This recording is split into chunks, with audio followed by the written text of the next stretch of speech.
So today we've got to start with an update as far as what we're working on with Opterra mapping. So it's one of the key pieces of the new platform in that we really want to basically be driving most activities in terms of the instigation of activities and completion of activities from the spatial basis. So I'm going to hand over to Mel pretty soon, and she'll just step us through the basic setup in mapping and basically a quick cook's tour as it currently stands, and then she'll hand back over to me to give you a quick update as far as what we're rolling out. So the way our engineering cycles work is that we work on quarterly seasonal cycles. So basically the end of May is the end of autumn, which is the end of an engineering cycle for us. So that's when we're rolling the new stuff into the new platform. So part of today is to just provide a quick update about what's coming, particularly in around the livestock stuff. Obviously it's the newest area for us as a platform. So things like the livestock treatment recommendations, much more detailed gross margin reporting, the basis around livestock mob movements is what we're getting ready to roll out between now and the 28th of May. So today is just bringing Chris Dowling back online and doing a quick run over the basis of livestock setup, inputs planning and so on, and then a discussion around the livestock feed budget stuff. So Mel, I might just hand over to you to start on the mapping side with the cook's tour, if you like, and then pick up again from there when you're done. Great, that sounds good. I will just need to share my screen. So I just need you to stop sharing, I think, Chris, before. Yeah, great. All right.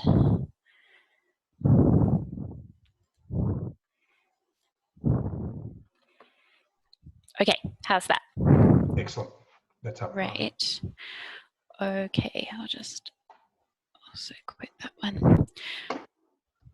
All right, so I'm just going to take you through a brief overview of the mapping functionality that's available in Opterra at the moment, including creating new client files from the mapping platform, being able to view your plan for any of your client files via the map, which can be a more helpful spatial way to view and have a look at your plans at the start of the season.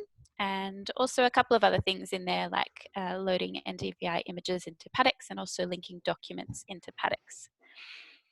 So where I'm starting off is in opterra.net.au, and I've logged in and I've come across here to the mapping tab. When you come across to the mapping tab, excuse me, you just probably need to select a client file from up here the first time. If you're entering Opterra, all of your client files that you have in Advisor or on the mobile app should already be available in this drop down here, but just make sure that you select one before you get started. So the first place that you end up is this view section here, and from here you can see what comes up as a default is the paddocks and the hectares and the crop types, but we can also jump across to a few different things from the layer library. So turning on here crops is going to bring up my crop colors, and then I can also turn on my fertilizers and chemicals, which are going to bring up these bubbles, the green and yellow ones, and they've got my fertilizer and chemical plans in them, which I can navigate by just clicking on a paddock and clicking on those bubbles. And you'll see that I can now view my entire fertilizer plan for that paddock here on the right, or my chemical plan by clicking on that one.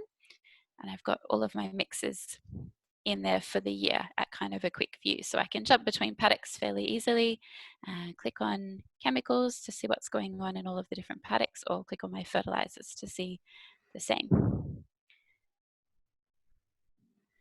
I can also save any of these as a layer. So if you've got something in particular that's come up that you'd like to save and then export and send to someone or to bring up later on, I would just type in a name here and then save that as a view so that I can later select it from my saved images drop down here.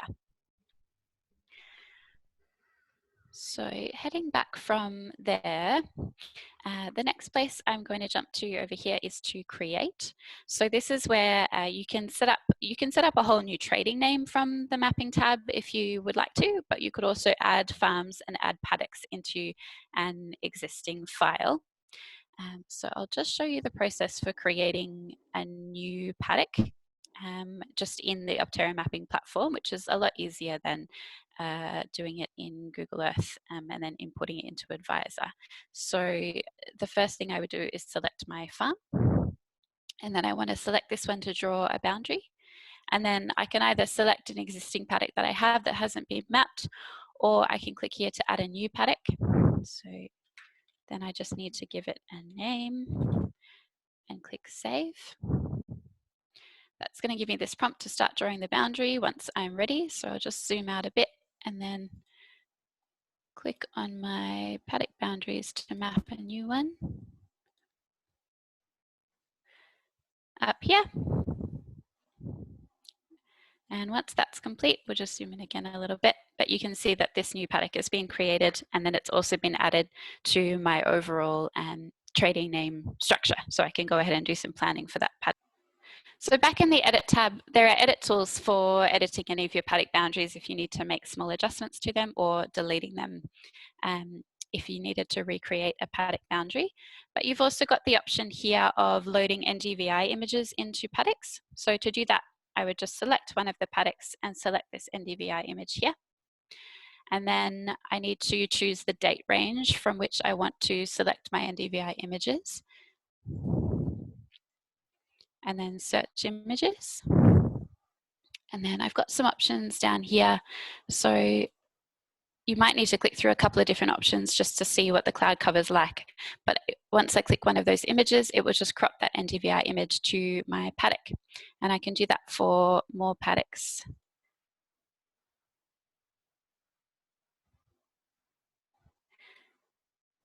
At a time.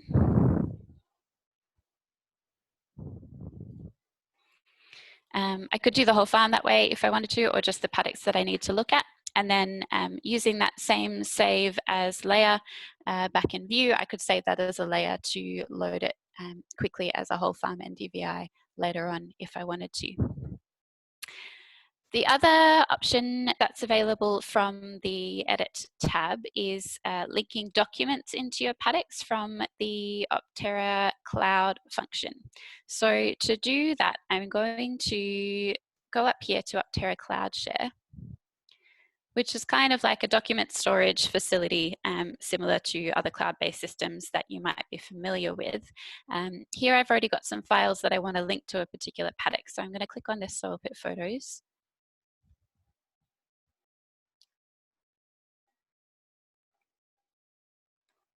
Oh, going back to files, I just need to get the link for this one. So I'm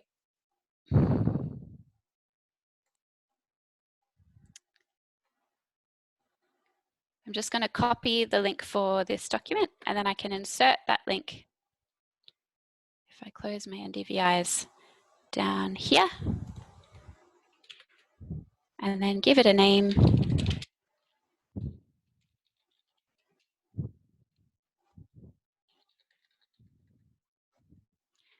And then add that document to the paddock.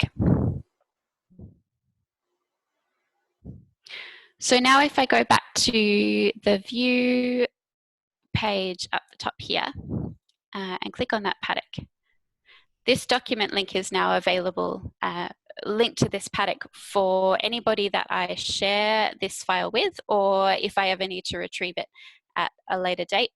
I know where it's stored up against this paddock, so I know that these soil pit photos belong to this paddock. Hey Mel, Chris, yeah. Just got a quick question coming in, so we'll just pause for a second and answer that if we can. So the question was, where do those Kml files come from? And where do the Ndvi images come from? So the KML, I think you're referring to, can be any KML that's from an external source, or so to import from, or you can export back out in KML format as well. Just not sure, Mel, where did those Kml files come from? Just not sure I fully understand the context of that question.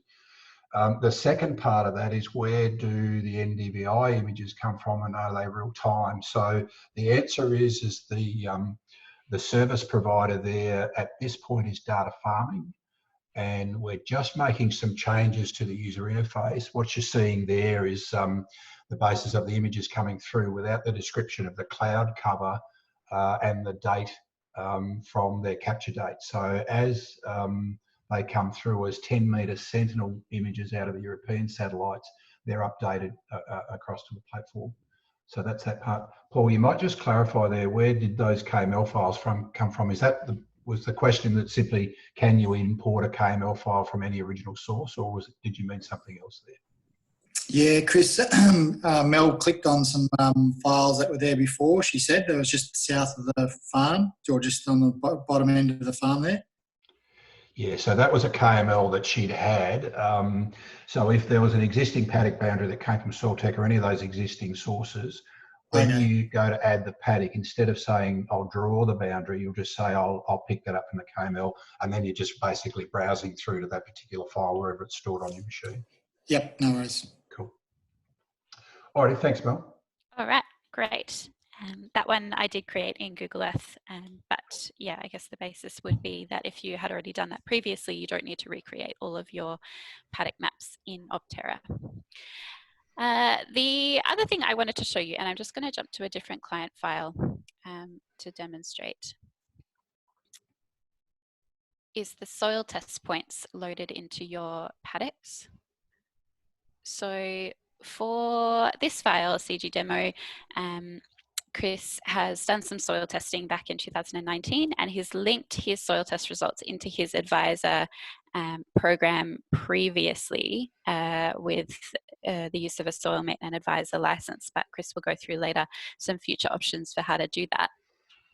So now if I go into layer library and turn on the soil analysis, you can see these dots are the paddocks that I've got linked soil test results for.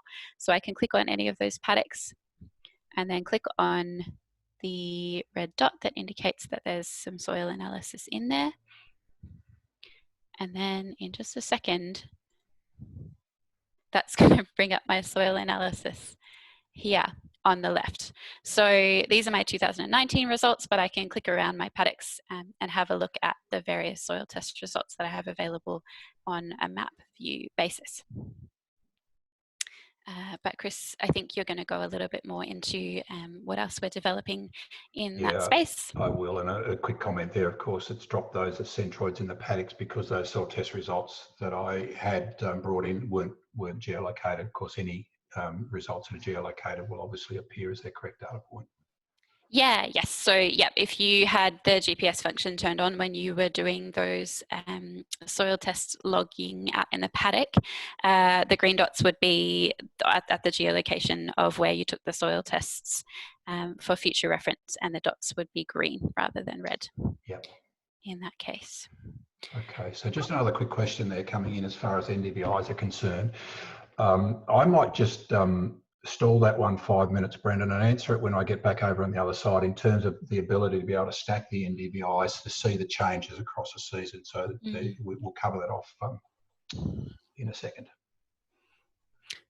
Okay, great. Well, that's a basic overview of the current functionality of Opterra mapping as it stands. So unless there are any other questions on that, I'll hand back over to you. Brilliant. So I'll just go and share a screen. This will stop others. Yes. And share.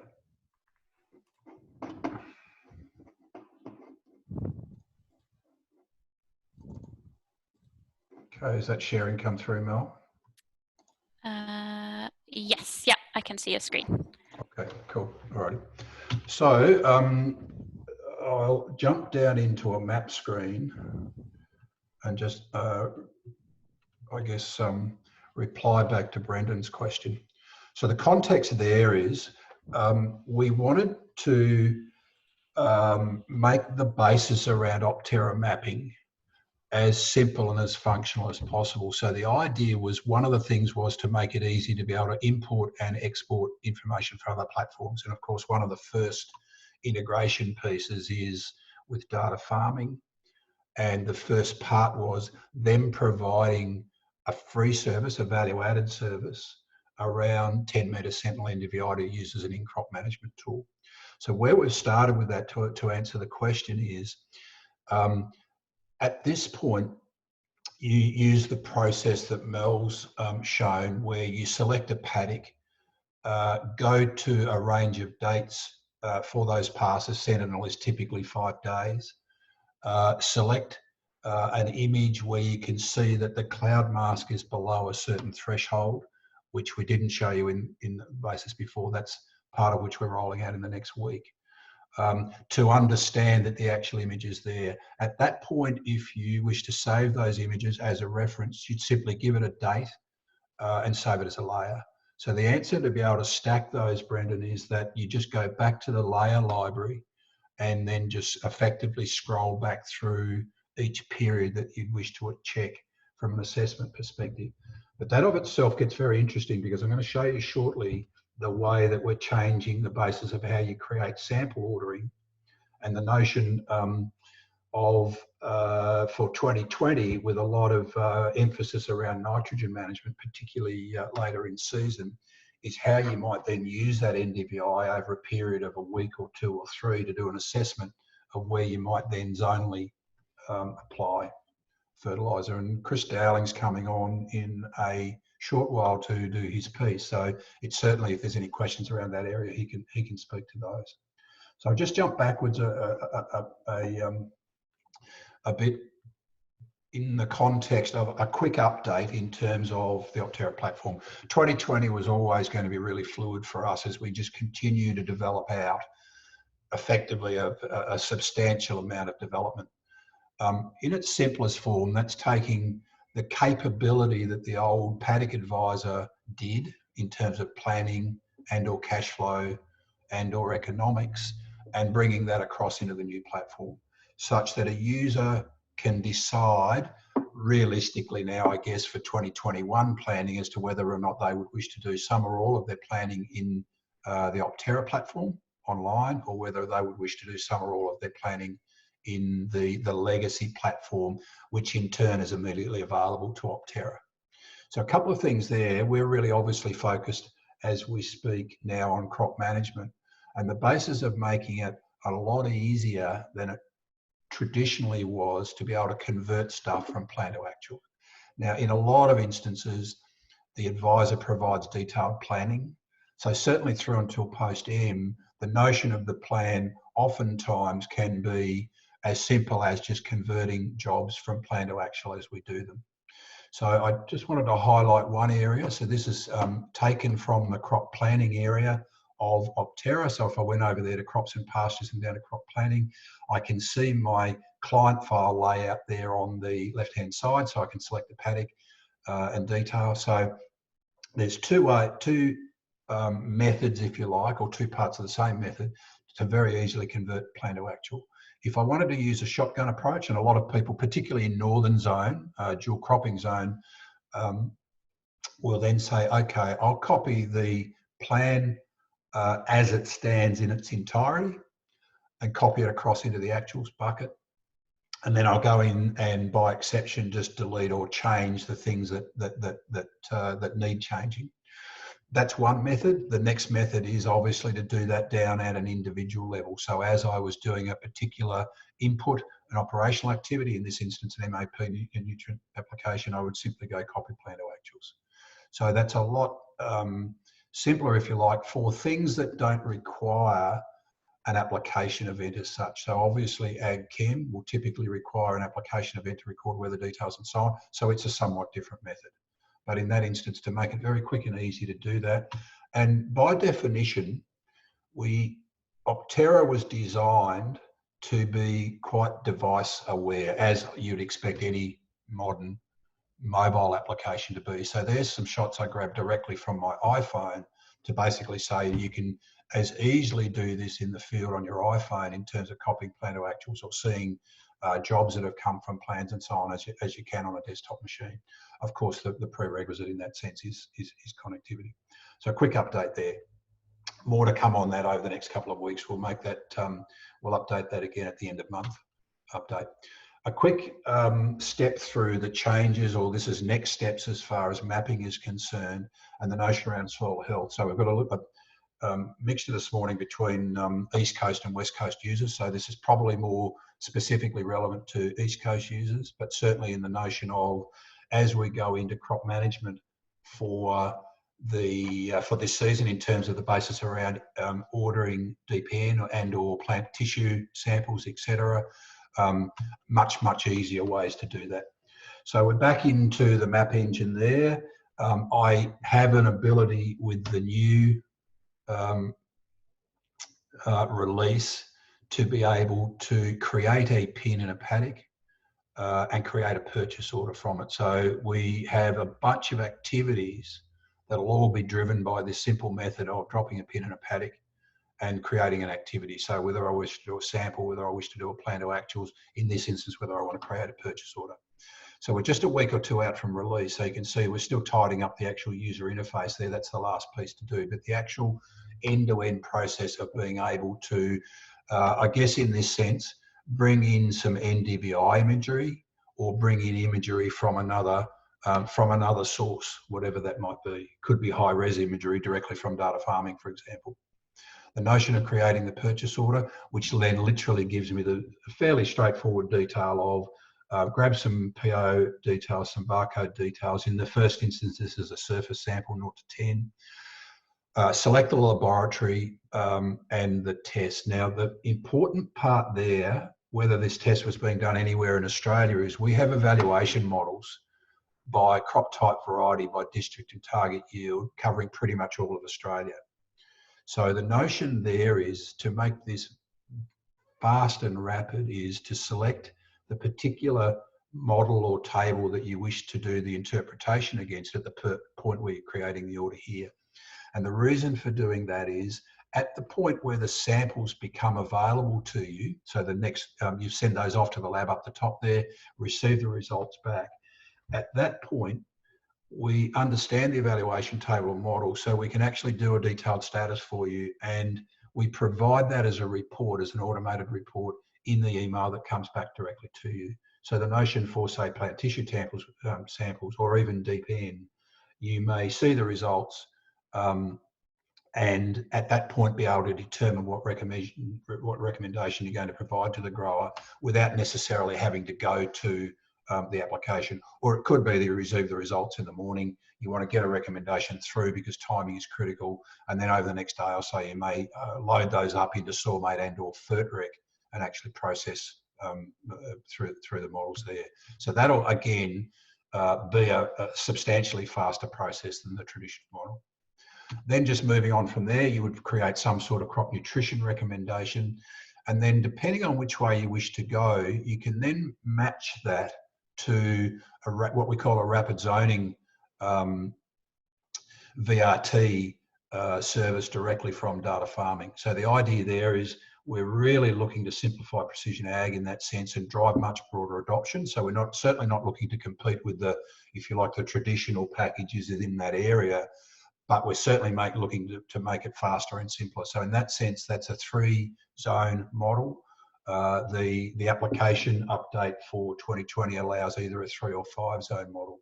But the notion being is you can't quite see it in this particular exercise, but you can then just determine what the varying rate is between the zones, apply those in, and that will provide you the shapefile that can go straight into the controller. So if we've determined that for a substantial number of applications where you wish to do variable rate, or at least automated upload to the controller, then that will make that a more manageable process. So in that instance, you're sending obviously the rec to the grower with the RX file ready to go. So that's a change. I guess the key point being is that's the first of this basis where we pretty much change a lot of the way you instigate activities. Knowing from what Mel showed before that you can easily in the map call up the pre-planned fertiliser programs or the pre-planned chemical mixes for any given day. They may be sitting there in plan. You wish to send them through to the grower, so it would simply be select that particular mix from the map. Say, I wish to create a plan to rec from that to be able to send it through. So these are part of these updates that we're getting ready to roll for this season.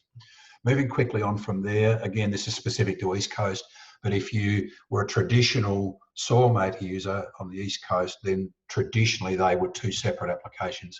So there's a once-off process where potentially you need to go in and just either from soilmate to advisor or vice versa, just link the paddock naming so that the tests that are already sitting in the soil test histories in soilmate can correctly display against their farms and paddocks. Where that's going to next is the basis of electronic ordering. So for APAL for this season and for others coming online, as you're going through this process, that also means that the actual order that you're creating, the sample order for the lab, is going through directly to the lab.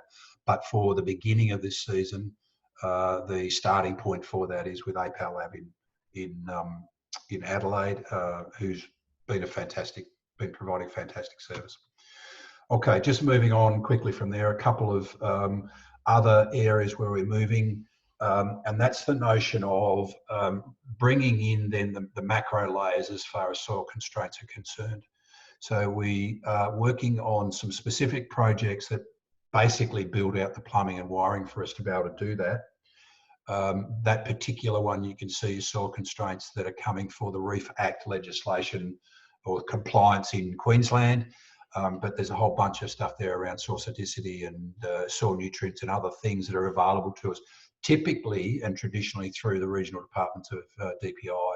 There's a couple of ways we'll be consuming those services in the context, but basically from a national footprint perspective, there's a whole bunch of macro level data that we're integrating into the mapping so that alongside the ground truthing that comes from soil testing, you've naturally got on hand there the ability to be able to turn these layers on and off.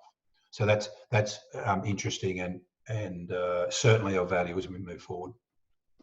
Switching gears now, I'm just for a couple of minutes getting ready to bring Chris online. Just want to give you a quick update in and around the mobile applications and the basis of livestock treatment recs. So in its simplest form, all of the APVMA registered animal health, veterinary and supplement products are there, as you would have traditionally expected ag chem products to be there alongside master database. So the ability to be able to create those livestock treatment and or supplement recs coming online at the end of this month. There's a project that sits in behind that, and that's a company or an institution out of Brisbane, out of Southeast Queensland, which is GrowCom, which is the National Horticulture Association, actually provide a product called InfoPest, which integrates all of those APVMA registered products. So what we have done there is taken a service from them for the ability to be able to then provide all of that data as an electronic service, including all the labels and MSDS information that goes with those labels. And that service will be coming online somewhere between end of winter and end of spring, ready for next year. What it will mean for the long-term paddock advisor users is needing to make a decision about whether they switch across to global catalogue and hence be able to have this, if you like, fully managed service where you'd no longer be able to add a new product as such, but the way we've designed it is you'll still be able to edit to suit your local conditions most of the attributes that belong to a product. But in bringing that together, it vastly simplifies the basis of how you can share with your grower clients and your grazing clients the basis of a standardised master database. So that's a discussion we'll have over the next month or two with everybody individually. All right, getting ready for Chris as well. He's been working in and around the basis of those reports. I just grabbed a shot from his proof of concept that he'd sent through the engineering team to lay up, so that the notion of being able to do multiple livestock classes within mobs for a single recommendation, all of the stuff that you'd expect, he's been working through to be able to define that. he may, if there's any questions on that, be able to answer that in his bit coming up now. So he's going to have a quick overview, but really today the first section was probably just running back over the basis of how to set up mobs and some basic inputs planning to get a basic structure in place for all of this other stuff to work. So in terms of livestock management, so that's mob movement, setting up grazing mobs versus primary mobs. Chris can speak to the difference between those two, and the basis as well as in around feed budgeting. So the context of this being a substantially valuable platform for mixed farming operations. And I actually heard for the first time in the last few days the term being used by one of the supply chain companies of what they're calling the livestock agronomist. And that's certainly what we have been, I guess, envisioning is the crop and pasture agronomist has all of the skills and capability to be able to drive feed production and optimise that in a far better way that's been traditionally done if they can link the mobs on farm or the capacity on farm to be able to do that. So that's probably a pretty good segue to hand across to Chris if you're online. Just make sure you're not muted. You there, Chris? Yes, Chris. You know, I'm right to go. I just got to. All right. Well, look, I'll stop my share. I'm probably just a couple of minutes over time, but bring you online and then hand over from there. Just check the chat stuff. See if I missed anything while I was talking.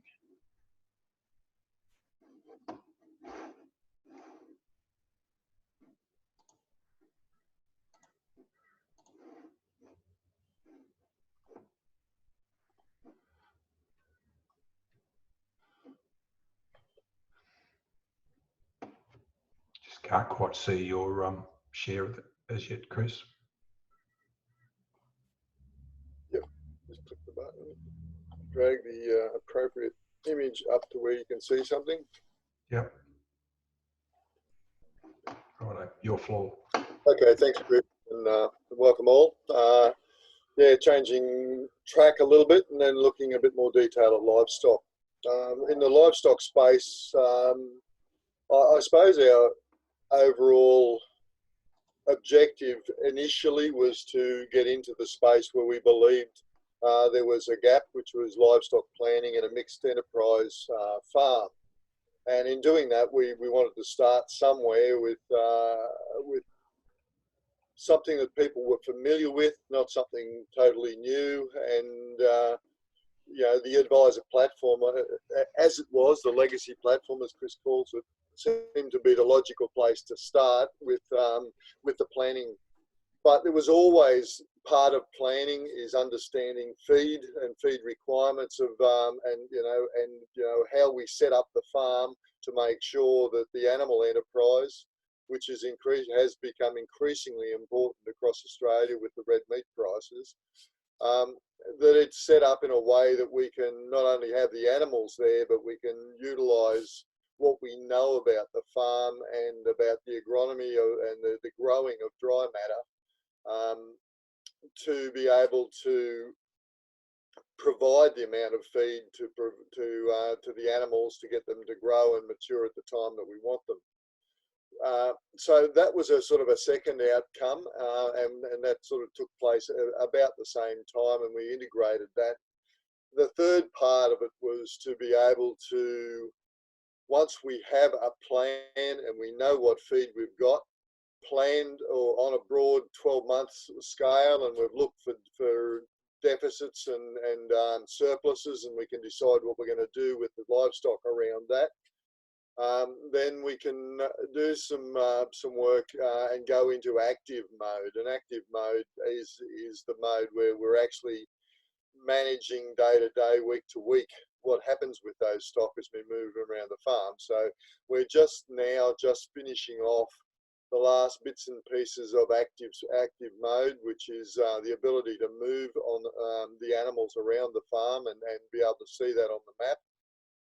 And secondly, to be able to create recommendations if you're an advisor that does animal health recommendations, to be able to do that on the mobile device and have that sent through to the farmer. And the last part, either as a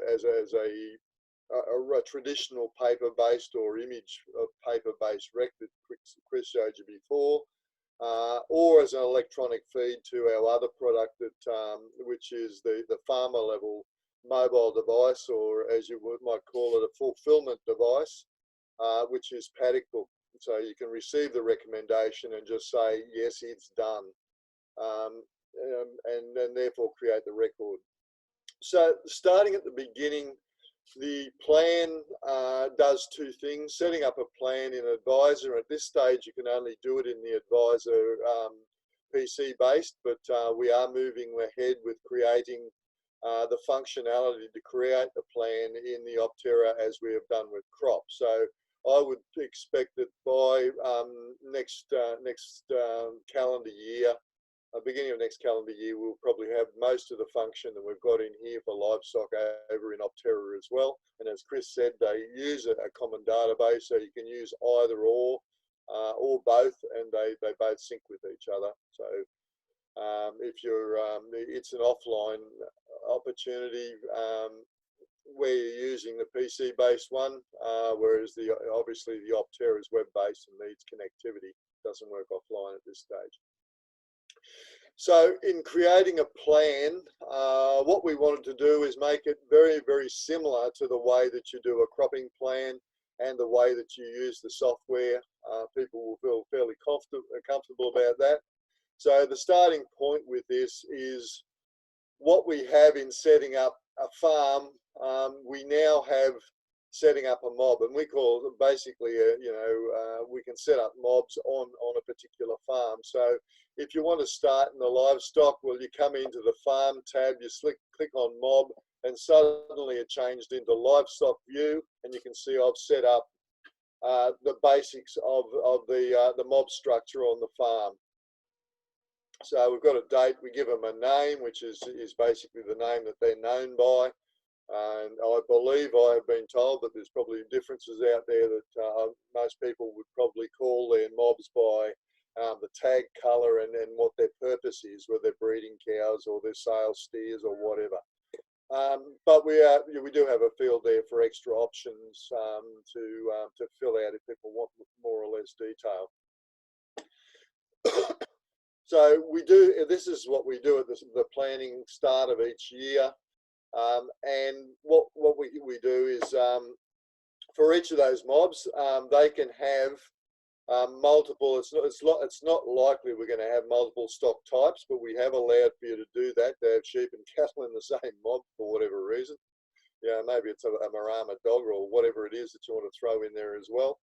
But basically, we can have more than one stock class. So it just means that we were able to cater for mobs that have different stock classes in them, different weights.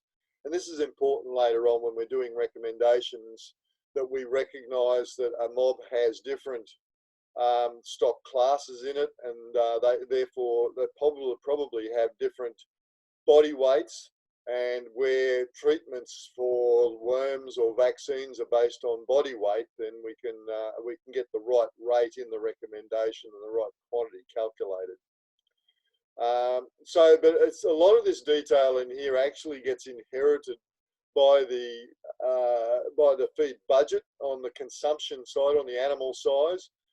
So we have a feed consumption calculation that uses body weight and the feed characteristics, the ME and the NDF, to calculate how much they're going to eat across on a monthly basis and compare that to supply. So a lot of the reason for this information is around feed consumption that is done later. So we don't have to repopulate that if we want to go and have a look at a feed budget. It already goes across into the Opterra where the feed budget is done, and it's pre-populated. So it's just a matter of going through for each of the mobs and adding. I've got mixed age bulls. If we have the bulls with the cows at that time of year that you're doing the planning and you want to start off the plan, then you can do so.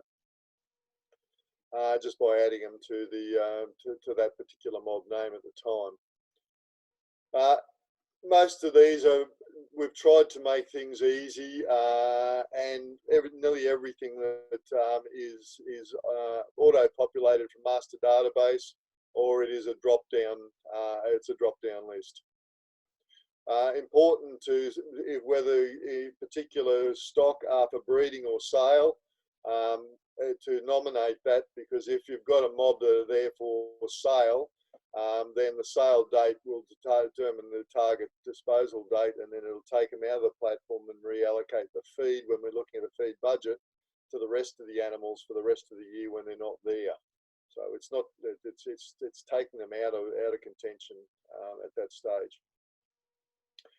So it's just a matter of filling those in, and once then we do a sort of a general grazing plan for the animals, and that might be as simple as allocating all animals to all paddocks, because we don't know where they're going to go, or if there are situations where particular animal groups, like the bulls, we're not going to put them in the the oats paddock, or where we want to put our resale animals to fatten them, then we can nominate which paddocks that they're going to go through in a 12-month period.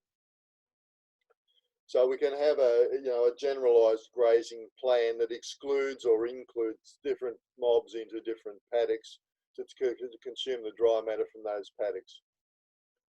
So once we've set that up, we just come back over to the home tab, turn it into livestock mode, and at this stage we've got all of the paddocks there, and we've also got all of the groups of animals that we've created there in the tree now. I can also go back and look and access the animal groups from the paddocks that we've allocated them to, or we can look through that. And that could be useful to look at the the number of hectares and the groups that we're putting through there. But once I click on this, you can see I've populated. We've got 500. Although we haven't got a functionality to be able to link to individual animals through to an individual animal management system, we have created that ability, and we will be pursuing that at some time in the future with one of the people that are providing those sort of services, to be able to link the plans and the recommendations and the treatments that we're recording back into those systems, as well as being able to take up information about animal performance, such as live weight and those things that they might be recording in those systems. So at this stage, when I say there's 500 animals, what it actually does, it goes away and creates 500 instances of random animals at this stage in there, so that the record of animal health that I apply to it is applied to all of those 500. So that when we go back and we, at this stage, when we link to an individual beast management system, there will be some records there that relate to past history. So from an animal health point of view, the plans we can set up individually, and as Chris said, all of the AVPMA plans are there in the master data, and you can go in there and customise that down to the products or suppliers that you want to use, or you can just leave it open and select. The other thing we've implemented, as soon as you go into livestock mode, then we end up with a scenario manager. So I can look at the scenarios I've created. So I've created one here for some weathers, and one for our full program for doing vaccines and Vibrio and Pestigard and stuff for bulls in the northern zone. We can drop that in there. So I would see that it'll be used the same way as cropping scenarios. If people have got good knowledge of general animal health and supplement plans, then they can be easily incorporated into this just by dropping a scenario in rather than going and setting it up. Supplements. This particular mob doesn't have any supplements, but I'll pick up, let's see, some of the weaner steers probably do. We're going to feed them to get them up to weight.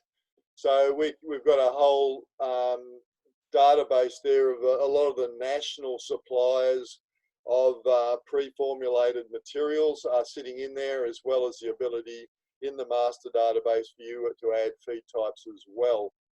So you've got your timing, your cost, the dose per head, the number of days, so the total requirement, and any footnotes. You know, in this case, I'm targeting 50 kilograms gain over those 90 days by supplementing, just in case we want to see whether we've reached that later on. Operations, as for the cropping, very much the same. Select the operation. You can link that to an animal, to an actual product. And from a production point of view, you've got the ability to do a parametric, you know, budget around what the expected are for a range of products. You can have meat, milk, wool, and you just set it up. If these cows are cull cows, then they're going to go out for meat, and then we just tell them the number that we're going to sell, what their approximate weight, what the production variance in weight might be, instead of having to put in the multiple weights, just a production variance percentage, different pricing, and then we can come up with a parametric income, which also we haven't finalised yet, but over in here there will be a gross margin tab for that coming online at some stage. As for the cropping, also online. Sorry, Chris. Yes. Yeah, Paul Amato here, Chris. So there's no option to use a lambing percentage against a calving percentage against a group of beasts to actually give you the production target or plan? No, not at this stage. Is that something that you would... Well, I'm just thinking about, if you look at the cropping, you say you got X amount of hectares, this is the tonnes per hectare, there's how many tonnes you're going to sell. Yes. From a sheep or cattle point of view, this is how many ewes are in a mob, lambing percentage of 100%, this is how many lambs weaned, dollars per head. That gives you your startings, those for the gross margins. I mean, that would have been I think that's how the planning gets done. That's how we do all our financial planning, is based on lambs or calves dropped. Okay, well, it's not hard for I don't think it's hard to do that. So we just put another one in there, and that'll populate another line that says the number of lambs. It's just a matter of whether they're sold within that 12-month period, which for cattle probably not, but probably for sheep it might be. Just we're just looking at this as a 12-month budgeting period, and is there a potential for sales? At the moment, I think the other way around that would be, say, for a group of sheep, would be just to add the lambs in as another line. Yep. I take on board what you're saying. Yeah, no, that's okay. I was just wondering the metric for being able to do that. So if you've got... Yeah, if you've got a group of, say, breeding ewes, I would say add the lambs in as another line, the lambing percent at the moment, and then we'll work through how to do that in a bit more automated fashion for you.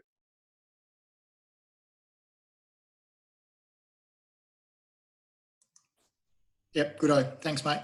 Okay, then. Thanks, Paul. So we're setting it, they're setting that up. The other part that people have pointed to is the ability to come over to the analysis tab and have the animals show up in here. So the mobs versus paddocks, so we can see where the costs are going and where the income's coming from, and some other metrics, such as maybe live weight gain or income per kilogram ton of dry matter, or those sort of metrics that we can throw into the analysis tab here.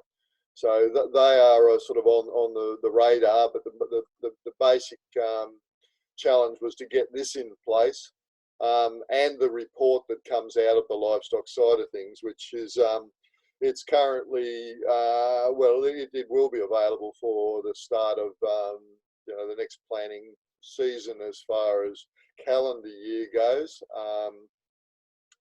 and the types of things we're thrown into the report. Is it, again, as you would expect, it looks very much like it's cropping equivalent. We've got a summary of the animals, and if we've got joining dates, we'll have joining dates for mobs. If they're planned in there, you can do it by cattle, by sheep. just where your your general grazing strategy was, so you can look over it, the number of hectares and the animals that were put where.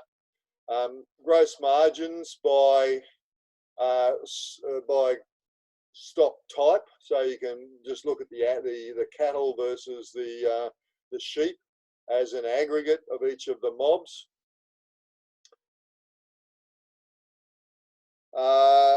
The livestock enterprise gross margin summary, and the purpose of this was to be actually able to allocate I suppose to bring paddocks in and look at the gross margin from sheep, cattle, and from a paddock point of view. So for the livestock paddocks versus the cropping paddocks. And what this does is allows the allocation of where we've got things like grain and graze or fodder crops to bring those costs back into the livestock, because they're not direct livestock costs, but we bring those costs, variable costs, back into the livestock analysis based on the proportion of the dry matter consumed out of those paddocks. And also in the gross margins for the paddocks is to bring the cost of the livestock back across into those. So we just do that equalising up between the two enterprises. So we've got some realism that the paddocks that are actually cropping paddocks get some income from the livestock if they've been grazed on it, and the livestock consume some of the costs from the paddocks that are being grazed that are also used for grain or just cropping paddocks. Where that gets set up is actually over here. Back in the home tab, you see there'll be a new flag in here to say this paddock is going to be used by livestock. So irrespective of whether it's a cropping paddock or it's got a pasture in it, if you tick livestock, then it's going to bring its gross margin and equalisation of gross margin back into the livestock platform.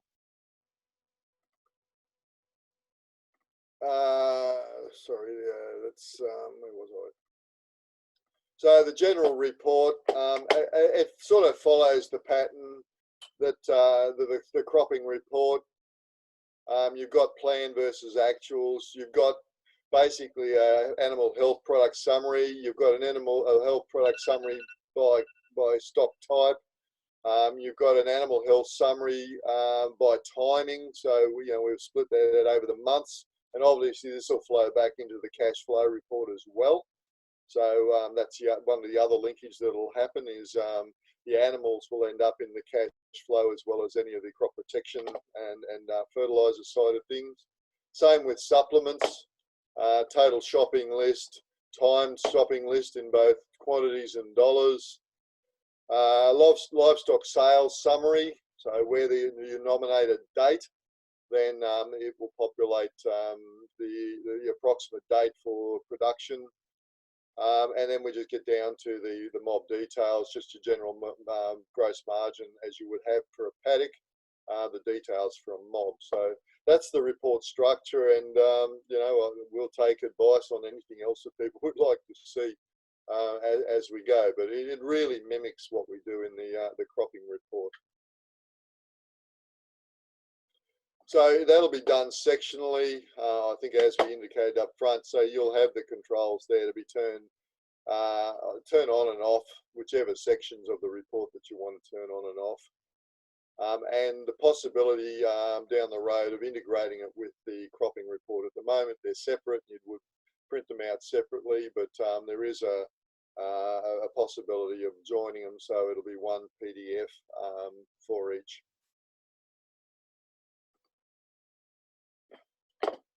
Any questions, any comments about the planning side of things? If not, I'll jump over into the which is I classify as part of planning, but it's the feed budgeting.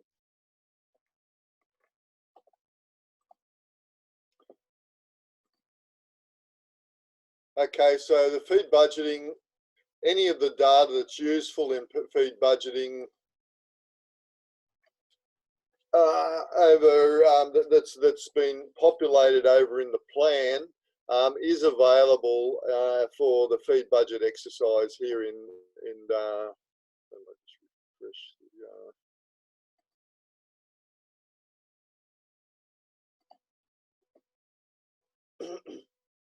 in the livestock section of Opterra.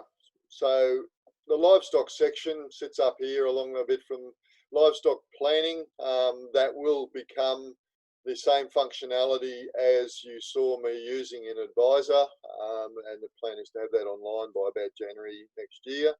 Feed budgeting, as I said, is just one of those other things that you might want to look at in a bit more detail on an annual basis. This is not a feed budget on a monthly basis. It's really just looking about, given the paddocks I've allocated into the livestock structure and what we know about the feed types and the regions we're in and the seasons that we're having, we're likely to have, are there any gaps or surpluses that I might be able to use in my strategy to either use surpluses to supplement extra stock I might buy in, or if it's a deficit, I might need to turn stock off and get rid of them quickly, or is there a supplementation plan there that I can put in place to get over the deficits or use the surpluses by bailing it or doing whatever to supplement those times when things aren't so good. So the feed budget is really just about matching what we know about the production of various feed types, paddock feed types, and the way that animals of certain classes might consume that, and the numbers of those and how that meets on a monthly basis. So the process is basically to add, just from the trading names that you might have in there, is to add a trading name, and if as long as you've got in the client file for that client, you've got the postcode there, it'll know what state you're in, and it will bring up standard feed. Why we select a region is we've populated in the back of this the standard MLA feed tables for monthly dry matter production, and also some data around metabolizable energy and NDF changes across those seasons to be able to look at energy requirements and intake restriction that might come from changes in those relative to animal requirement. So we bring up the farm name, choose a plan date,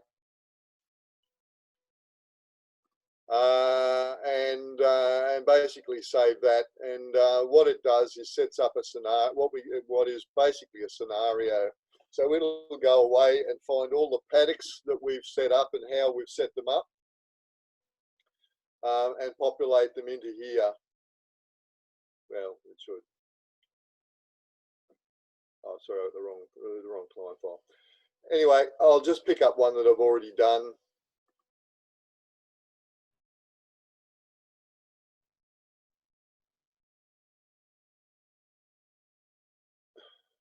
Oh, I know what I've done.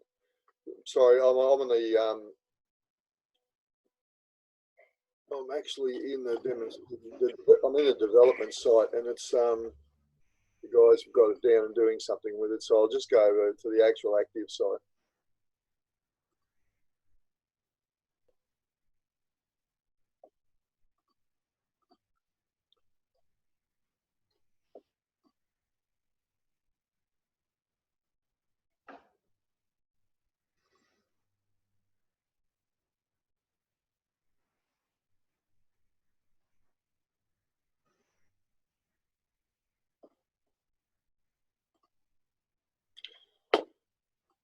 So you can see what we have here is a grid of all of the paddocks that have been allocated to the platform.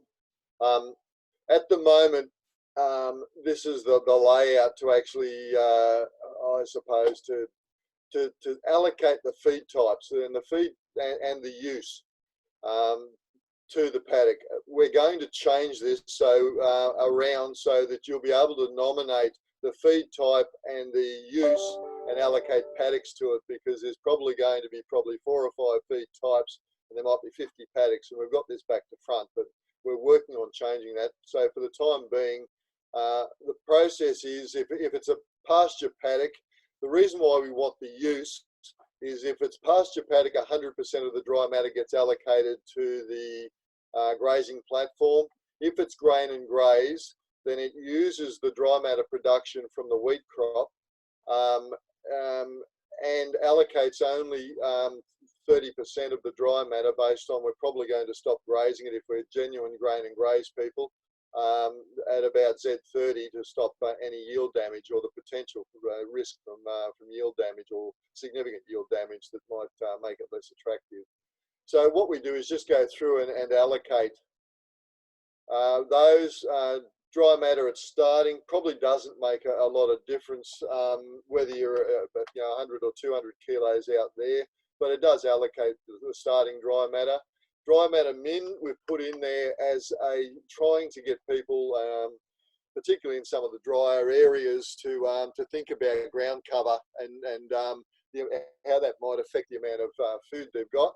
And by selecting this as the central tablelands annual subgrass pasture, what it's done is populated the MLA average figure for that particular feed type for central New South Wales in there as a starting point. But we allow you to say, look, I'm better than average.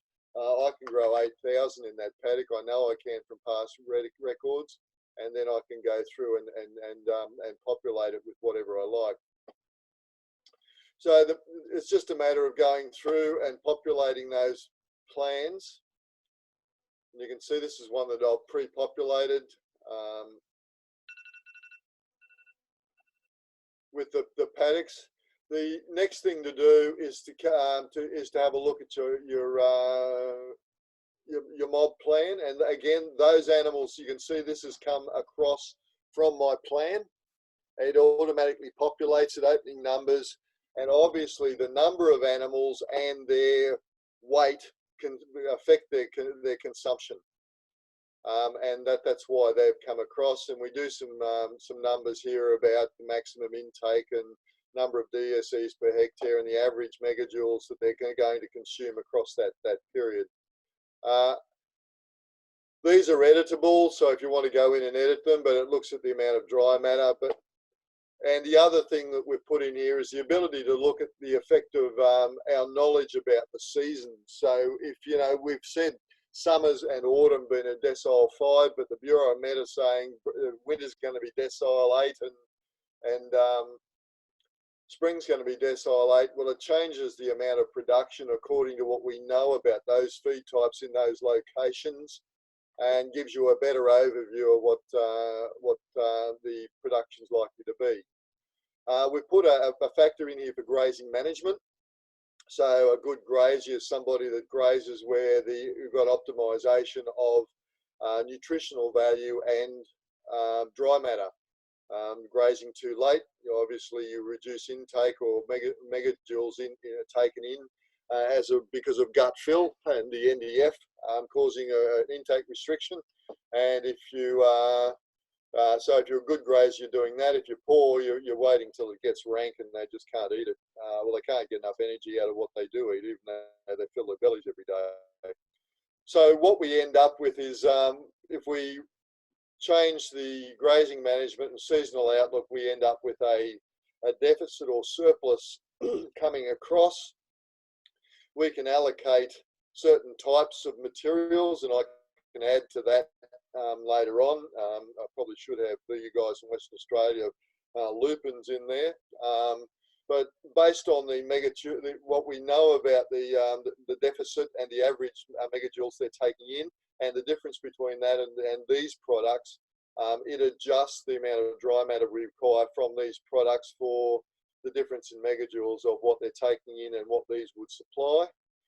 We can change the relative of feeding efficiency. So if we say grazing in the paddock is 100% and we're putting it through some hay feeders that are 120% efficient, we don't have as much loss, then we can adjust the amount. We can look at the number of tonnes in which seasons we need them to supplement what's going on. And that would be pretty typical of central tablelands in New South Wales, that in the middle of winter, if you don't go in with a good store of dry matter up front, then you're going to find you're going to be feeding something out in winter.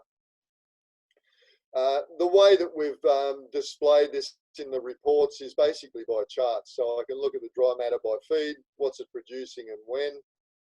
And I suppose the first one most people go and look at is dry matter by feed, is the surplus and deficit. So here's the 0 line. You can see we've got a dip here in May. We're planning in April. We've got a dip here in May through to about August, and we've got a surplus. So, you know, we're going to obviously feed something through there and possibly think about, you know, do we need this? What are we going to do with this extra feed? Are we going to buy in some animals by then and fatten them off before summer? So it allows you to start to visualise some of those things on an annual basis and make some decisions at the time that you're planning about what might happen. And of course, you can do some scenarios by saying, well, what if the weather's like this? What would that do? So look, that's the idea of this. It is not to manage the feed on an active basis. It's just to give people a good feel for what might happen according to what weather might be coming, do a few what ifs, and also shuffle around a few paddocks and say, look, if I've got a deficit there, what difference would it be if I brought in a few more fodder paddocks, or I turned some of these into grain and graze paddocks? Would that get me through that winter deficit without having to necessarily buy in feed? I'd rather grain and graze some of my barley paddocks now that I mightn't be able to sell the grain to China or something crazy like that. So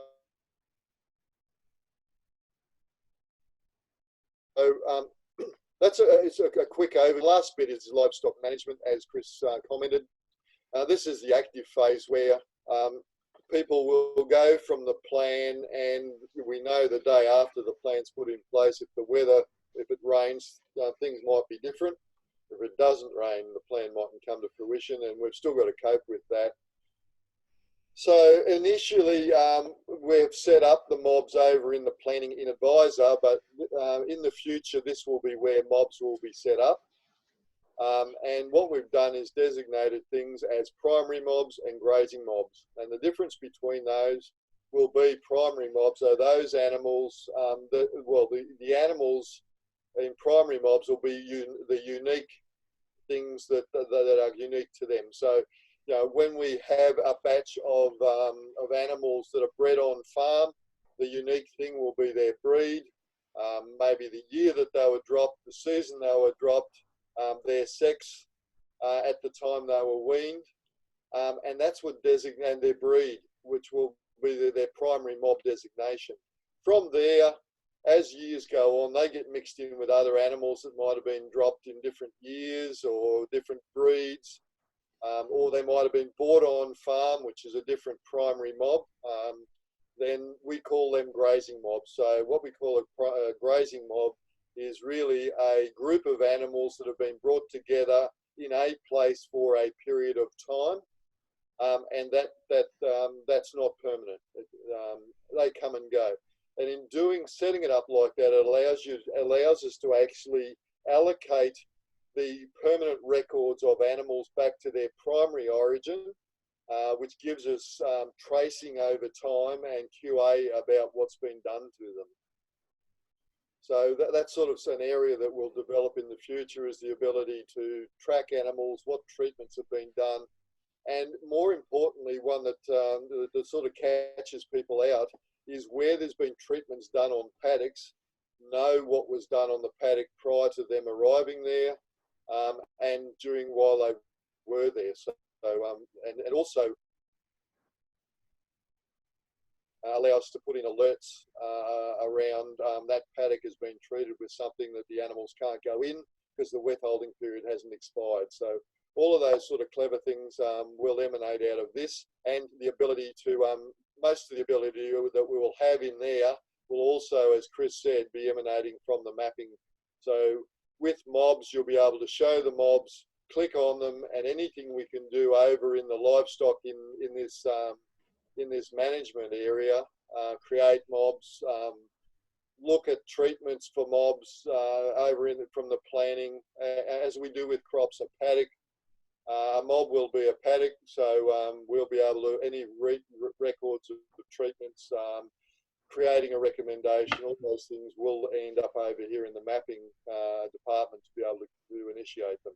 Now that's obviously not there now, but that's the longer term plan for this active livestock management. So that's sort of, I suppose, getting towards the end, Chris. Yep. So, any other questions? Happy to answer them. Yeah. So CD, maybe just open the floor for a second, or otherwise, yeah, that's probably been a reasonable overview.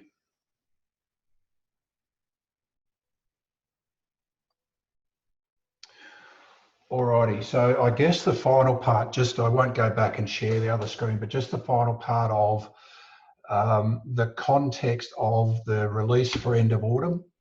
So two things will happen there. On the 28th, which is 2 weeks out from today, we're actually going to run a session that week that'll step into the detail of things like the livestock treatment record creation, step into the detail of the mob movements and so on in a bit more detail than we've covered today, as we're basically getting ready for those to go from the testing area, the staging site that Chris referred to earlier, across into the production site, so you can actually see them. And certainly if there's any sort of feedback or questions, then Chris is generally driving the overall basis of the development, obviously sitting in front of the development team, so certainly would encourage any discussion in terms of feedback or where you think this needs to go next.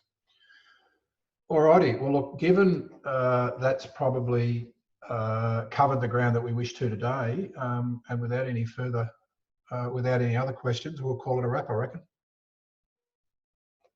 So thanks Chris, thanks Mel. Thanks Chris, thanks Paul, thanks Brendan. We'll end on there.